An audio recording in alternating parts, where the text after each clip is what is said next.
Welcome to the NBA Pub Hub, Pub Sports Radio, Friday, November 4th. Ian Cameron, Skee Prophet, Billy Briz. We're here for a loaded Friday NBA card, a huge slate. We'll get right down to business. Brooklyn, Washington to get it going. Washington 3-point home favorites, 222 being the total here in this game. Of course, the Brooklyn Nets, coaching change earlier this week. Steve Nash out. We were looking for a response. You would think maybe a response the other night against Chicago. Didn't happen. The Bulls end up getting the victory in that game. And I actually liked Chicago in that game. I didn't buy into, coaching change, they're going to play well. And it was a back-to-back situation for the Nets as well in that game. We'll see if they respond here. But Washington's favored and taking money because of the situation with the Brooklyn Nets. There's just lots going on. I mean, Kyrie Irving now suspended. He's out. Seth Curry, Ben Simmons out. It looks like they're rocking with Patty Mills, Joe Harris, Kevin Durant, Royce the 5'9" O'Neal, and Nick Claxton as their starting five tonight against Washington. This is an easy pass for me, Vic. Get the backwood going. I'm not laying points with Washington, and I'm not taking Brooklyn. All right. Yeah. That being said, if I had to bet this game, I'd lean Washington. Skee, what do you think here? Brooklyn, Washington. Yeah, there's too much going on in Brooklyn for me to look their way. They haven't been looking good in general. Now, no Kyrie. They do have rest advantage. That's the one thing they have going for them. But I just can't put my money on them until they start. I see them get things together. So Washington's been better offensively lately. They've been the much better rebounding team. Only thing is the rest disadvantage. So the only way I can look is the home team, Washington. Just too much for Brooklyn right now. And if I have to look for props, Morris assists have been good. He had like 4 in the first quarter the other day. And I would try to find somebody for rebounds. Not sure if I would pick Kuzma or Porzingis. It's pretty fucking whacked out if you ask me, that before the season you would have said Washington -3 against Brooklyn. And yet here we are on Friday, November 4th. We can only take Washington here in this game. Laying 3 against Brooklyn. That's Washington. The Wizards laying 3 against Brooklyn, and we're basically like, we can only take Washington. Unbelievable. That shows you how much of a shit show it is right now with the Nets. What do you think, Billy Briz? Man, I feel like everything that could go wrong for Brooklyn has went wrong for Brooklyn this season, and KD's the only man left standing. But he should get all the usage, man. We've seen this spot last year with Harden and Kyrie both out for the Nets, and KD went absolutely ballistic. I think Kevin Durant over 48.5 points, rebounds, and assists at -118 is good money tonight. All right, good stuff. Miami, Indiana now. We've got the Heat, 3.5-point road favorites, 227 being the total in this game. It's been a disappointing start for the Heat. Let's call it like we see it, 4-5. It's not what they wanted. But they have started to get their game going at least a little bit. They didn't have a good road trip, losing 2 in a row to Sacramento and Golden State. And it's funny, they come back home, they face those same two teams, a little bit of a revenge spot in both games, and they do get the victory at home against both Golden State and Sacramento. Don't get the cover, though, against Sacramento the other night. We'll see if they can keep that going here tonight against Indiana, who've suddenly covered 3 in a row. They beat Washington on the road and Brooklyn on the road. And then they lost the rematch against the Nets, but still covered as 8-point dogs, 116-109 in this game. To me, Miami's play on the road's also been a little bit concerning. The only game they won was that Portland game, the night that Dame Dalla got injured. So it's not like I'm rushing to lay 3.5 with Miami, but at the same time, this feels cheap. Really does. Isn't Miami supposed to be not just better, but a lot better than Indiana? So, if they could finally get their asses in gear with better play on the road, this is a game they should be able to win and cover, even with Jimmy Butler out tonight. Bam Adebayo, by the way, game time decision as well with a knee injury, but he was available for shoot around today. It kind of makes you think he's probably going to go and try to play tonight for the Heat. So it's a tough one. It feels like it's a cheap price on Miami, but I'm not rushing, but I'd lean Miami. What do you think here, Skee? Heat, Pacers? No, I'm the other way. I can't bet Miami here. No Jimmy Butler. They are 1-6 against the spread their last 7 without him. Right? Nick and Tucson for Bam. He might play, but who knows how effective he's going to be if he's dealing with that. And then the rest disadvantage. 1 day's rest for Miami on the road compared to 3 days rest for Indiana, and they're at the house. So I look at what teams have been doing recently. You guys know that means last 5 games for me. Indiana's the number one rebounding team, and they've been a better offensive team. The defense has been spotty, but the defense is always better when Miles Turner is in the lineup. So home dogs of 5 or less with more than 2 days rest in the first 10 games of the season. They are 34, 22, and 1 against the spread. That's 60.7%. And they're also 37, 19, and 1 to the under, 66.1%. And 11 of the last 13 of those situations have gone under. I know it doesn't seem like it's really an under type of game with Indiana, but I'm going to roll with it. Neither team is really playing fast. Miami last 5 games, they're bottom 5 in pace, and Indiana is 17th. So I came up with Indiana plus the 3.5, and I got under 228, but I still would take it at the current number, 227. Well, more unders than overs since they got Miles Turner back, Indiana. You can see 3 unders and 2 overs in their last 5 games. And the 2 overs, really, to be honest with you, Indiana kind of shot lights out offensively, which you don't expect necessarily tonight against a team like Miami. So the under, I think, conceptually, it makes some sense here. What do you think, Billy? I think Indiana could win the game, but if I think Indiana's going to win, just betting Tyrese Halliburton has been a little bit more profitable for me. So I'm going to go with the 28.5 points and assists for Tyrese Halliburton at minus 120. All right, next up, we've got the Knicks and the Sixers. Philadelphia, 3.5 point home favorites, 219 being the total in this game. Here we go again. James Harden, by the way, is out for Philly. We know for sure he's not playing. Matisse Thybulle is questionable with an ankle injury, game time decision. And it seems like we're going to have one of these seasons with Joel Embiid where every fucking day he's on the injury report. We got to wonder if he's going to play. And here we are again with that shoot around. It looks like he was in shoot around this morning, and he's missed the last 2 games because he's been sick, from what we understand. But we'll see if he's able to go tonight for the Sixers. I don't know. I mean, the Sixers, to me, they've been up and down. They haven't had the same lineup.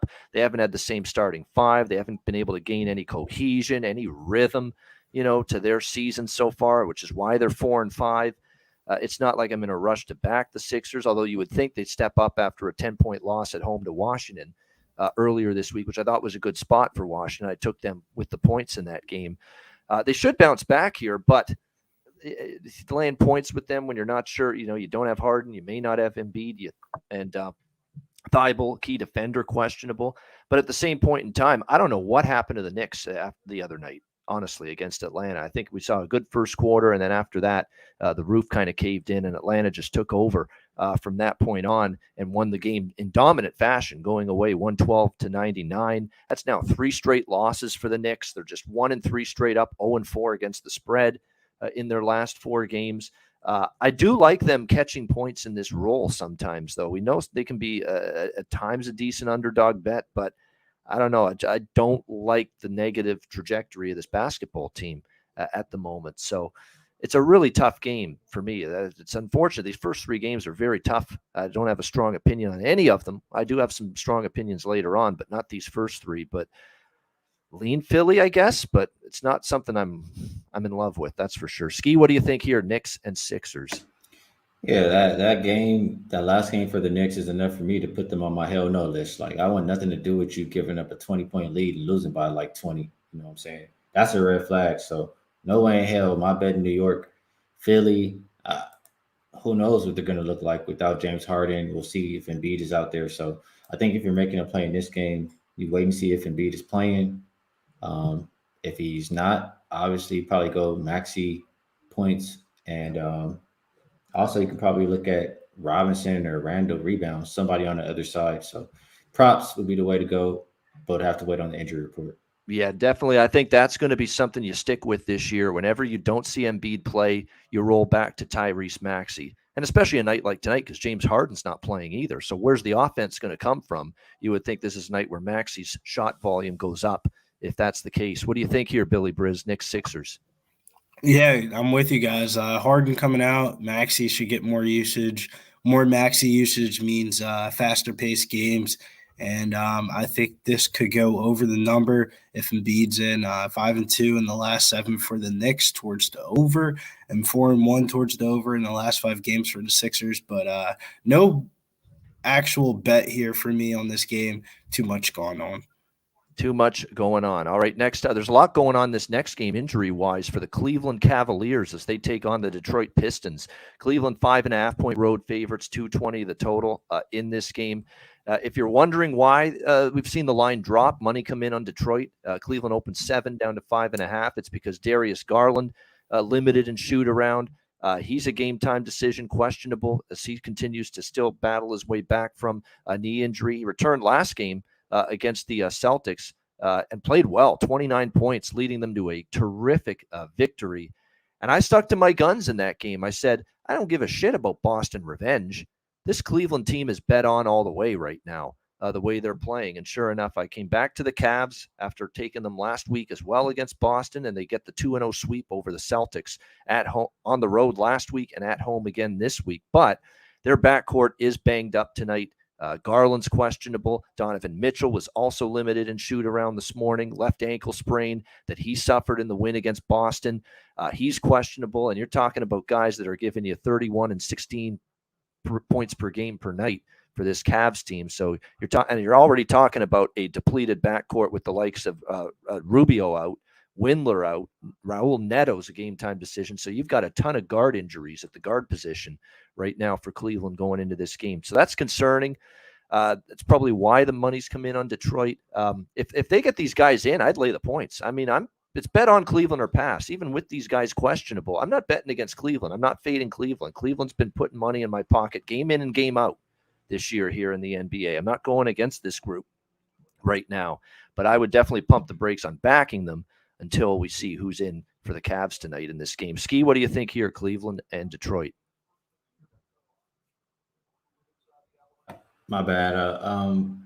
Something just seems off on this game. Obviously, I don't like Garland and Mitchell being questionable. I think one of them is probably going to sit.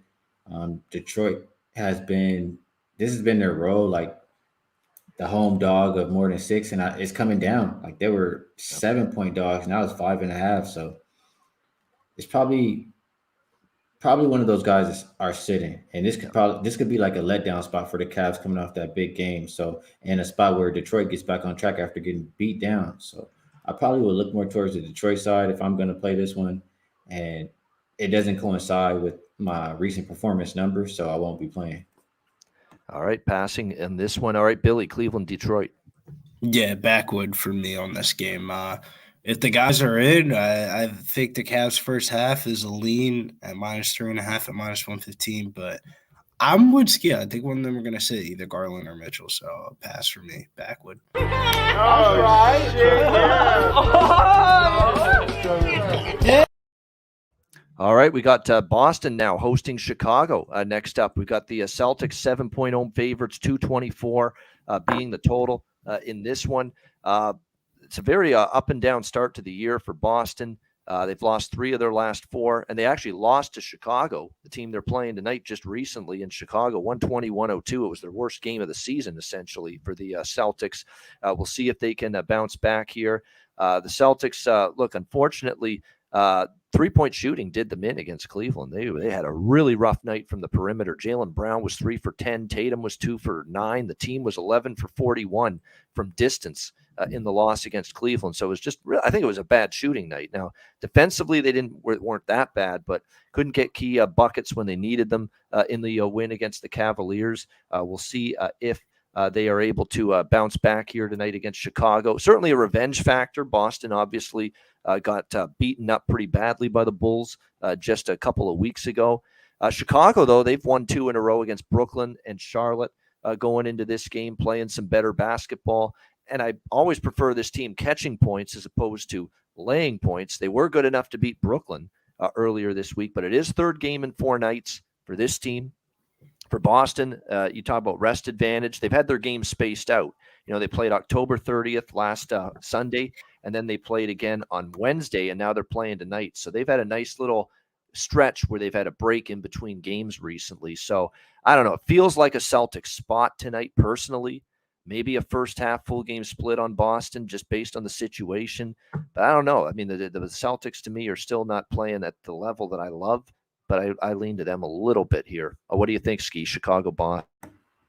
No, I disagree. I would not be looking at Boston here. Um, Chicago, their game before nice, but before that, back to back, they had 2 days off, Yeah. and this is a spot for Boston where they also play tomorrow, and so I'm just looking at like they could just come into this game and want to get a win and get in and get out, you know. Yep. So I looked up this kind of situation, favorites of 7 or more when they play again the next day, and the past 2 seasons, I have them as 58, 97, and 3 against the spread, 37.4%. That just says, like, even if they are winning a game, like they're going to conserve some of that energy for that next one. So don't expect these teams to win by margin when they're in a situation. And on top of that, Boston's coming off an overtime game. So I have to look towards the other side. Vucevic, I think he'll be able to score, and Boston's not a good rebounding team. I think they'll have a lot of second chance points for Chicago. Between DeRozan and Levine, I don't think either one of them will be shut down by the opposing defenders from Boston. And Chicago is a top 10 3-point shooting team, and Boston is bottom 10 defending the three.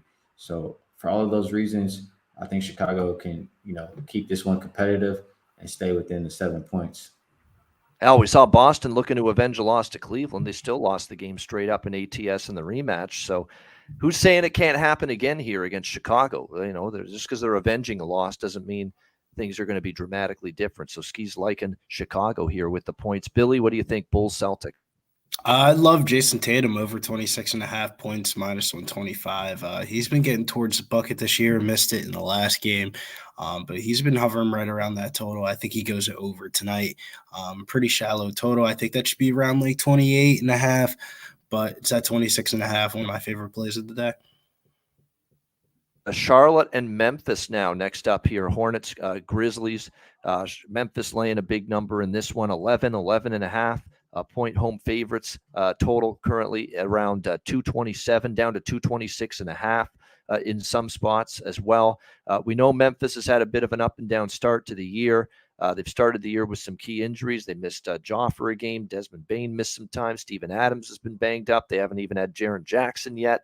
But they finally had, I think, one of their better performances of the season last time out, albeit a Portland team, that was missing, obviously, Damian Lillard, which is significant in that game, and they really had to hang on. I mean, it looked like Memphis was pulling away, and Portland battled back, and it ended up only being a 5-point victory for Memphis, 111-106 over Portland. They had a 4-game road trip, and now they're back home for that first game off that road trip. I'm on Charlotte here. It's ugly. Charlotte's ugly. I mean, I'm talking about backing this team is ugly right now.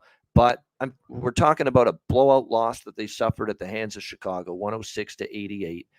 They're obviously not going to, they're going to sink toward being one of the worst teams in the East. I have, no doubt about that. They're going to have some tough times moving forward. But the one thing we've seen from Charlotte here in the bigger underdog role is they've risen up. They were a 10-point underdog at Atlanta. They won that game outright. 10.5-point dog against Golden State on this disastrous road trip that the Warriors are on right now.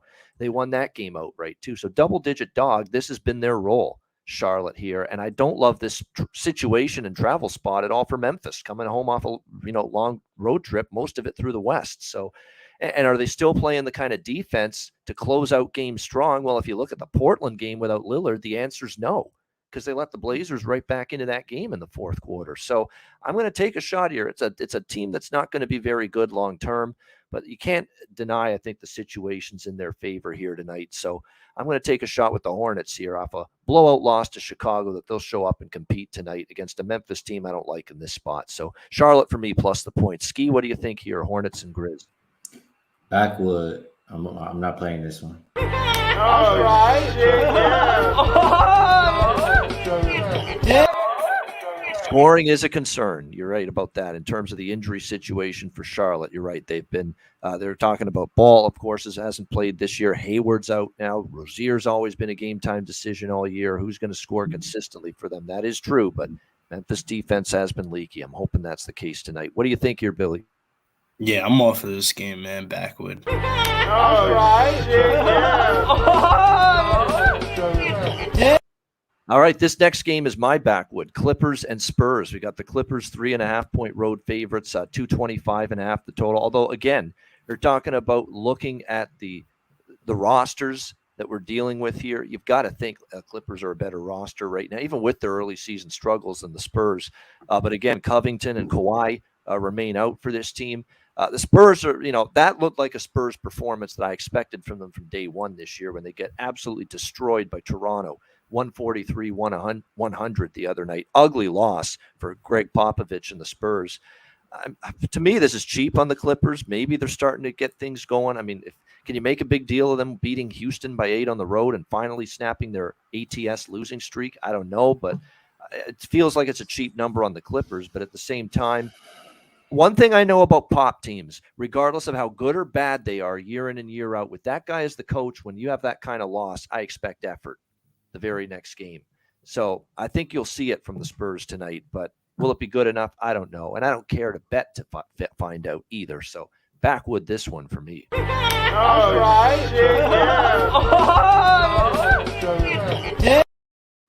All right, Skee, to me, this is a tough one. What do you think here? Clippers, Spurs. Yeah, there's no way I'm laying points with the Clippers. I'll say that for sure because they haven't shown me any reason to until they have some consistency. No way. Spurs, they do get Devin Vassell back in the lineup. Keldon Johnson's going to play too, so they'll have some offense back over there, and they play with pace.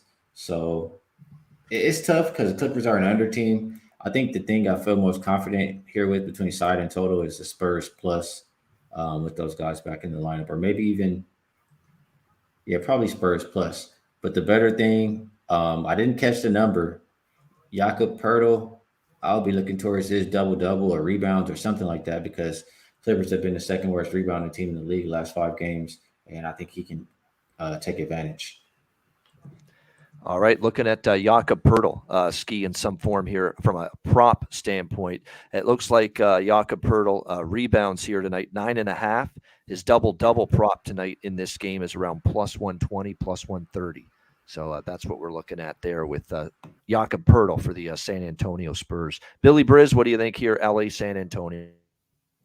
Favorite prop of the day is going to be Paul George over 24.5 points at minus 120. 35 and 28 in his last 2 games. And these aren't even the best field goal percentages. I think he goes up and over tonight, 24.5. And over 24.5. All right, Raptors and Mavs. We've got Dallas, 3.5 point home favorites, 217 being the total in this one. I kind of like the road underdog Raptors here. They're playing good basketball. And I like Dallas as a team, don't get me wrong, but Dallas did me wrong the other night. I did not like the way they played against Utah in that game. Sloppy, kind of going through the motions early in that basketball game. For the most part, they only turned it on when they were, fourth quarter and they were trailing in that game, and they rallied back. They won 103-100, but that was not a great 48-minute performance. And when you start to look at what we've seen out of Dallas lately, they blow a game against New Orleans, they blow a game against Oklahoma City at home, and they lose in overtime. They let Orlando kind of, right back into the game against the Magic over the weekend. They're kind of letting teams back into games right now. I don't like that little emerging trend we're starting to see from the Mavericks. And you look at the Raptors, of course. Here they are again in this road dog role. They beat Miami as road dogs. They lost by 4 against Brooklyn, early in the year as road underdogs. Of course, they destroyed San Antonio last time out. I think this is a competitive game. Van Vliet is a game-time decision tonight for the Toronto Raptors, currently listed as questionable. He's missed the last 2 games, but hey, they played very well, the Raptors, in the last 2 games without him as well, destroying Atlanta and San Antonio in back-to-back games. So I'm looking at Toronto here if I'm taking this game plus the points. What do you think, Skee? Raps, Mavs.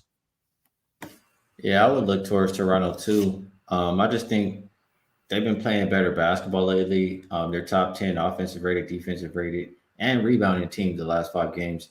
And they have a lot of length to throw at Luka and just, deal with him, make life tough for him in general, which a lot of teams don't have. So for those reasons, I have to look towards the Raptors, but it's a tough game. I didn't play it. Only way I could look, though. All right, lean Raptors here for Skee.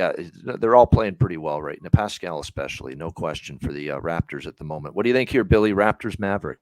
Yeah, regardless if Freddie is in or out, I like Gary Trent over 2.5 3-pointers at -122.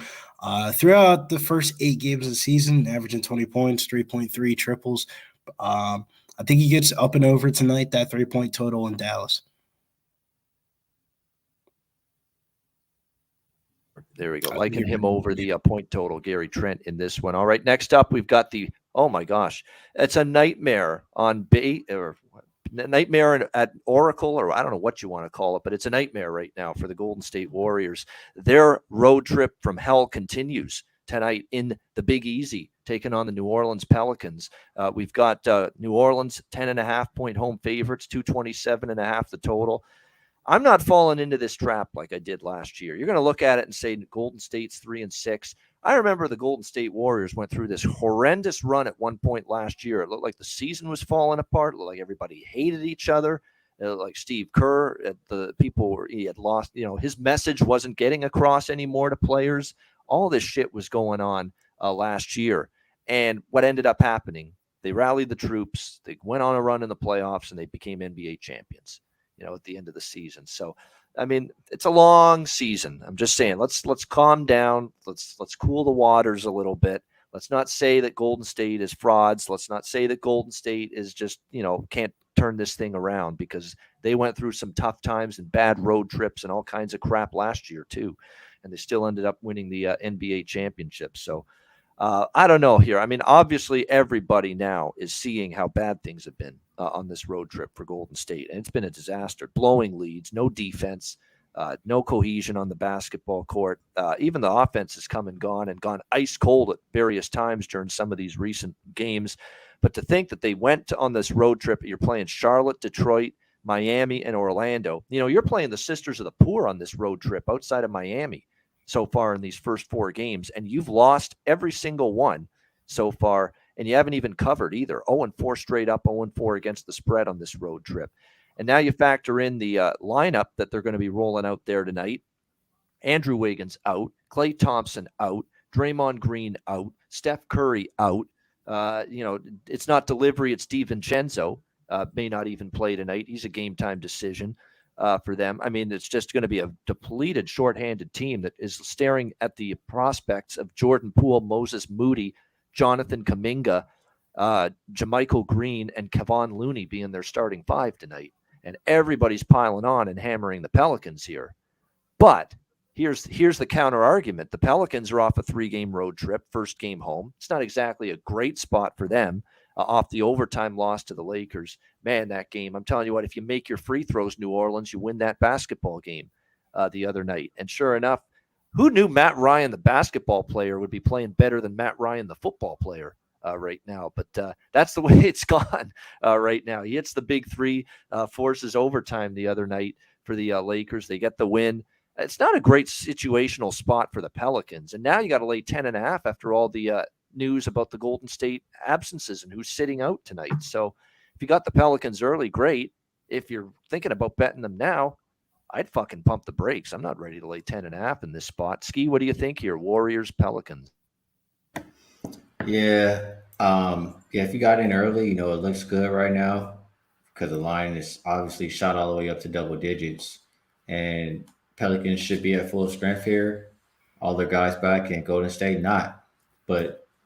And they have the rest advantage, all that good stuff. Golden State, 5th game in 7 days, something like that. That's why everybody's getting the night off.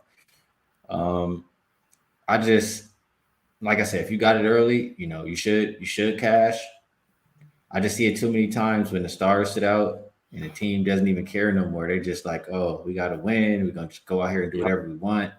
And the Pelicans play tomorrow. So they could really feel that way and just be like, let's just save our energy for tomorrow. So it makes me nervous.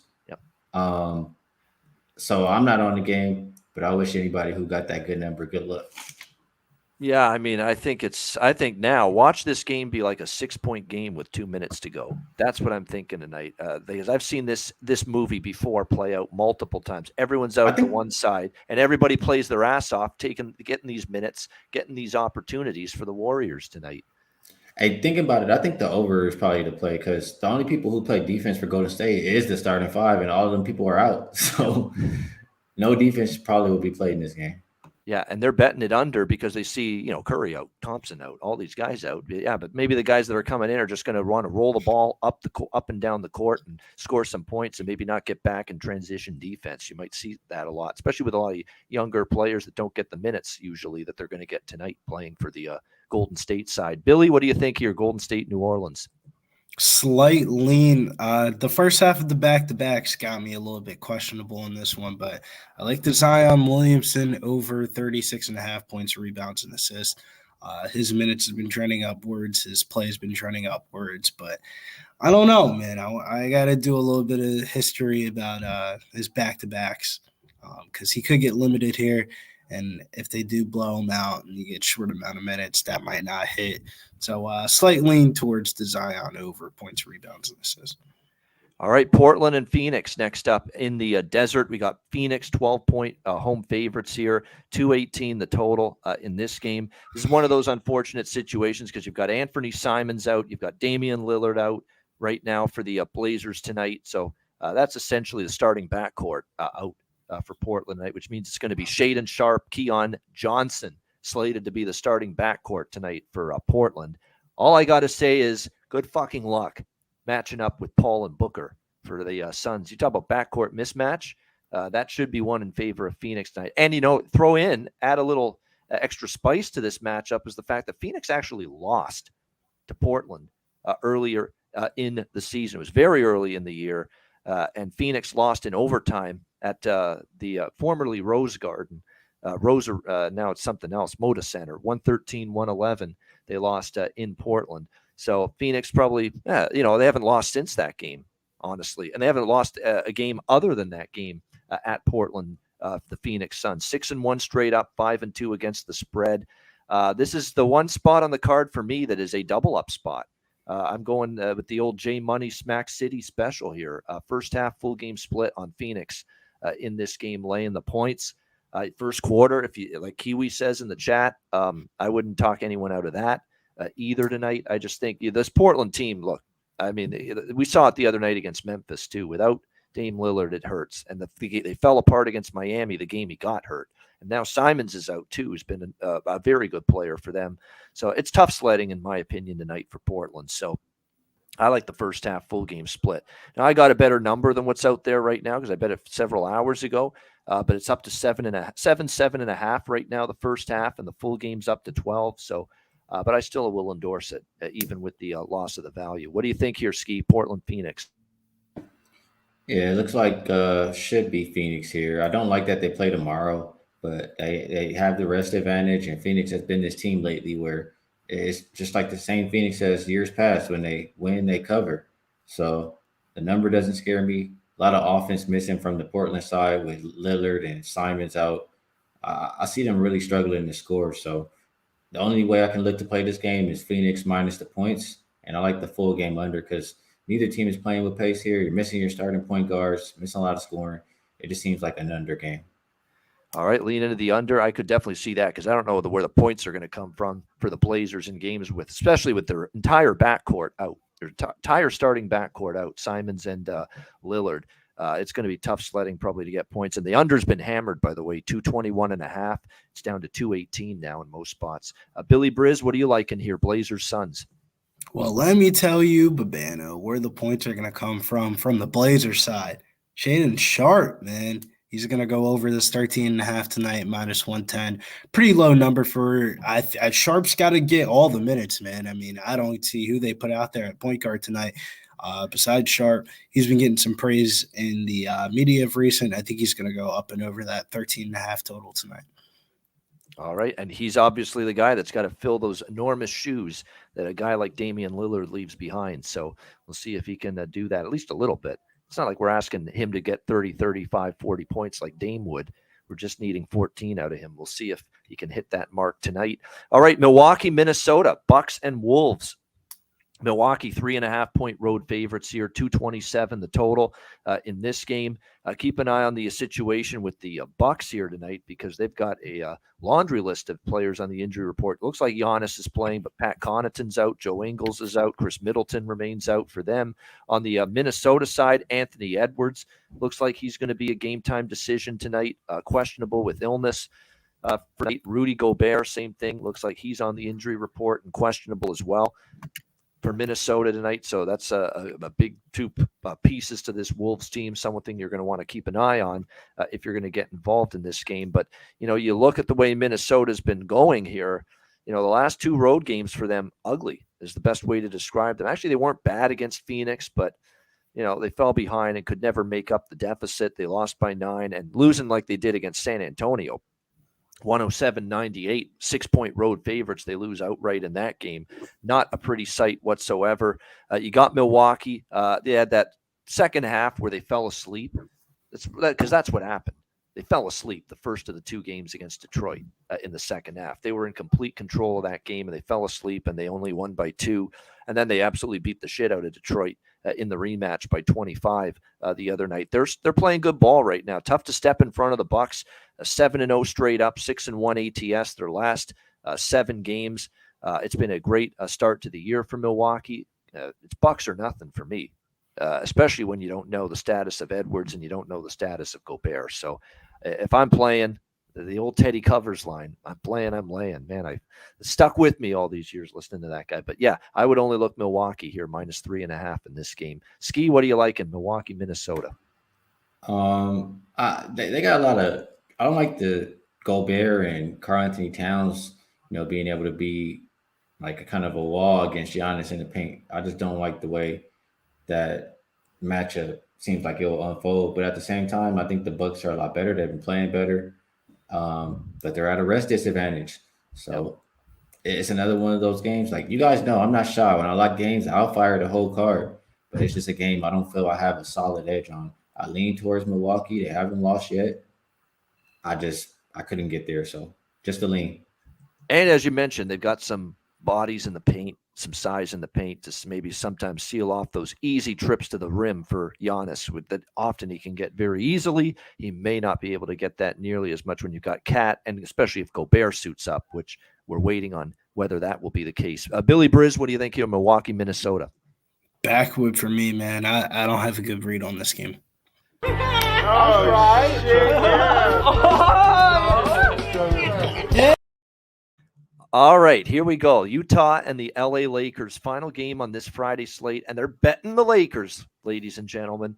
The Lakers have gone from 2 to 3.5 point home favorites here at Crypto Arena, 227.5, 228 being the total. And look, Lakers have a little bit of positive momentum on their side. They've won 2 in a row, beating the Denver Nuggets at home, a solid win against the New Orleans Pelicans where, look, obviously if the Pelicans make free throws in the final seconds there, the Pelicans win, Lakers lose. But it didn't happen. You don't penalize the Lakers for that. They found a way. They took advantage of those missed free throws. It was a brilliant pass all the way to the opposite end of the court, or opposite side of the court, I should say, to Matt Ryan, who I said the basketball Matt Ryan is better than the quarterback Matt Ryan right now, makes that big three, forces overtime. And we slagged the Lakers a ton. All right. We've just ripped this team from pillar to post for the last year or so, and rightfully so. But we got to give them a little credit. In overtime, you still think, hey, Pelicans are the better side. I'm seeing Zion take bad shots, miss easy layups around the rim in overtime. But again, the defense wasn't terrible on him. CJ McCollum had a couple of threes he had opportunities to make. He did not. And the Lakers converted more on the offensive end, in overtime. And that was the difference. You got to give them some credit for that. You do. And they end up getting that victory against New Orleans. So can they make it 3 in a row here? And all I got to say to that is, look, if they're beating Denver at home and they're beating the Pelicans at home, why the fuck can't they beat the Jazz at home? And I still say the Jazz are going to fall apart at some point. They're still a covering machine right now. I can't explain it. Even Dallas had to come back from a deficit just to beat the Utah Jazz the other night, 103-100. But look, Lauri Markkanen continues to be just incredible in the paint. I don't know where it's come from, but 21 points per game, 9 rebounds per game. He's averaging almost a double-double per game. Jordan Clarkson's been good. Mike Conley's been running the point solidly for Utah. There's lots to like, but I think at some point it's got to fall off a little bit for this team. This is one night, I haven't done it yet, but this is one night where I honestly have considered backing the Lakers, and it's the only side I would look at in this game, quite honestly. We'll see. But I've also seen this before with the Lakers. They get this shocking win over a good team. They'll lay a fucking egg the next night out against a subpar team. So I wouldn't even put that past LA. But for me, Lakers are nothing tonight in this game. Skee, what do you think? Jazz Lakers. Can the Lakers build a little something here? I think they can. I mean, this team has a little bit of more camaraderie going on. I like what I'm seeing from Benchbrook, accepting his role. And Lakers they play good defense on the season. And last 5 games, they're the number 3 defensive rated team. So they have that going for them. They've been a better rebounding team than the Utah Jazz the last 5 games. And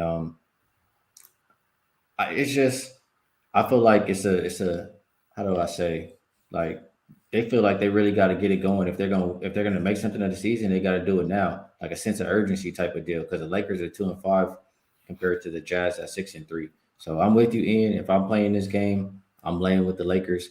But I'm gonna just watch tonight as a fan.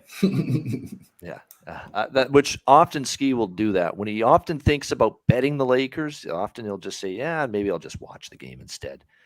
And it could be one of the. It feels like now that we think they should beat somebody, this is sometimes the time when they don't beat somebody. You know what I mean? We've seen this a lot from the Lakers. We really have. Where, hey, they beat Denver, they beat the Pelicans. Those are solid Western Conference teams. You're supposed to now beat this team. You've got a little positive rhythm and momentum going, and this is the night where it falls apart for the Lakers. I hope not, because I probably am going to put a little pizza money on the Lakers here, laying the points. What do you think, Billy Briz, Utah Lakers? Off this game, man. Backwood for me, but around this same time of night, I'm going to be taking some Oregon State over Washington in the college football streets Pac-12 action. Yeah, exactly. There you go. Maybe watch the Pac-12 football game in the late night hour. It's supposed to be a lot of rain and wind, by the way. I just want to point that out. So if you're betting the total in that game, especially the over, be careful with that Oregon State-Washington Pac-12 college football game tonight. All right, there you go. That is the huge, massive NBA card for a Friday night. I wish it was a better card than it is, because I don't love this card necessarily. But we found a few spots that we like, and we've still got a best bet lined up for you in just a few minutes. Before we wrap it up, though, let's get a little World Series thought here. We got Game 6 tomorrow night with the Phillies and the Astros. Wheeler and Valdez is the matchup. Astros are -140, home favorites, 7 the total, shaded to the under. The Phillies now have to win both games in Houston. It looks like it's an uphill climb for them now to try to win the World Series. But, you know, the one thing we know about the Phillies is they are a team that doesn't quit. They don't give up. And they've got a guy that's been pitching great in the postseason all season long, and Zach Wheeler, who's got an extra day of rest as well. That's why they ended up starting Syndergaard and made it a bullpen game last night, so they could give Wheeler an extra day of rest. So I wouldn't be in a rush to lay a price with Houston in this spot, even though it feels like they got the momentum. The extra day means the bullpen arms are fresh. Wheeler in a back against the wall spot, getting this kind of price is kind of intriguing. Probably would split it personally if I bet it first 5 in full game. It's the lean right now. I haven't finalized my decision, but that's the kind of the direction I'm leaning in right now. Skee, what do you think for Game 6 World Series Saturday? Muted. Oh, my bad. I've been doing pretty good in MLB playoffs. No doubt, yeah. 23-10 so far. And my opinion on this game is going to be unpopular, especially, well, for a lot of people. They hear Valdez and, you know, they talk about that, what is it? He had the most quality starts or whatever that stat is about, you know, that's what, when you go 6 innings and give up 3 runs. Like, I don't like Valdez. I find my spots and I pick and choose and I fade him when I can, whichever way it is. If it's going to be betting against him in the first 5, if it's going to be betting the first 5 over, like, whenever I see him, I'm looking to fade him. And you can say what you want. Like, 5 of his last 7 starts, he's given up 2 runs in the first 5 innings. The total for the first 5 is 3.5. You halfway there. Like, he gives that up consistently. So I don't care about that quality stat start. And the Phillies have some guys who can hit him. And on the flip side, Wheeler is my boy, but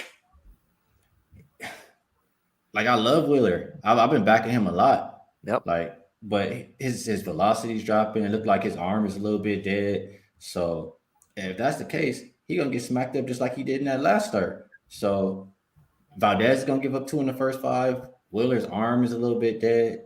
I have to. I mean, I have to go first 5 over 3.5. It's even money, and the Astros are close to 60% to the first 5 over at the house. I think that's money right there. All right, there you go. Looking like targeting specifically not just the over, but the first 5 over 3.5 for Game 6 Saturday. Might even drop to 3 because there's signs that the full game total might actually drop to 6.5 pretty soon from 7. So you might even be able to sneak a 3 with the first 5 total before Saturday night's first pitch. They're betting this thing like it's ace versus ace right here with these two. But you're right. I mean, that's exactly why they pushed Wheeler's start back to this game, the Phillies, because they're worried that, a little arm fatigue and dead arm is setting in and he's wearing down, and they're going to have to, they hope that the extra day off is going to, get some pop in his pitches for this game on Saturday night, but we'll have to see on that. Yes, LJ from H-Town, absolutely. I will be downtown celebrating tomorrow. He thinks it's over. This shit's a wrap tomorrow night down there at the Juice Box, Minute Maid Park, according to our guy, LJ from H-Town. But it should be fun. Game 6 tomorrow night with the World Series, no doubt. Thanks to everyone in the chat, by the way, 240 live viewers. Hit that like button. Very important. And also very important to sign up at the Pub Sports Radio YouTube channel as a member. $4.99 a month, 18 cents a day. Get all the perks, all the incentives. So make sure you sign up and join the Pub Sports Radio family with the YouTube channel. All right, we've got best bets coming up in just a second. But first, we'll hear from Southtown 101 and Manscaped.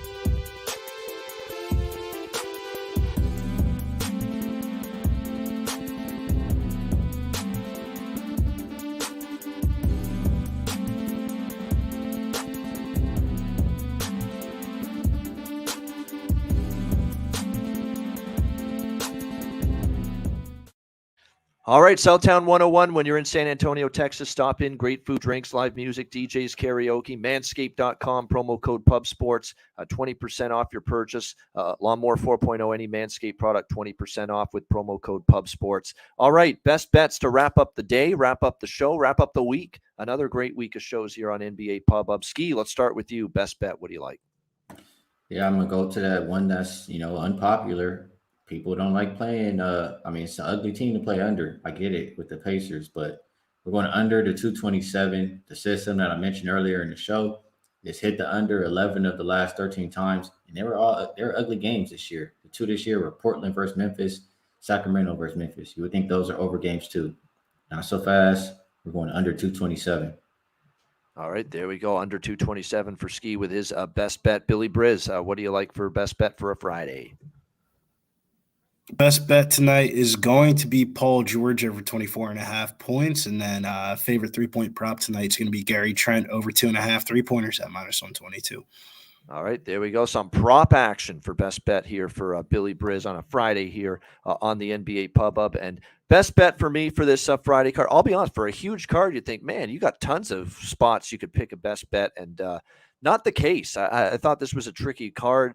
I'm rocking with the Charlotte Hornets, plus 11.5 against Memphis. I like this spot. They're off a blowout loss. They're not a great team. You worry who's going to score, but to me, there's a tricky spot for Memphis off the road trip. It's a lot of points for them to be laying. They haven't been long-term great as double-digit favorites, and twice as a double-digit dog this year.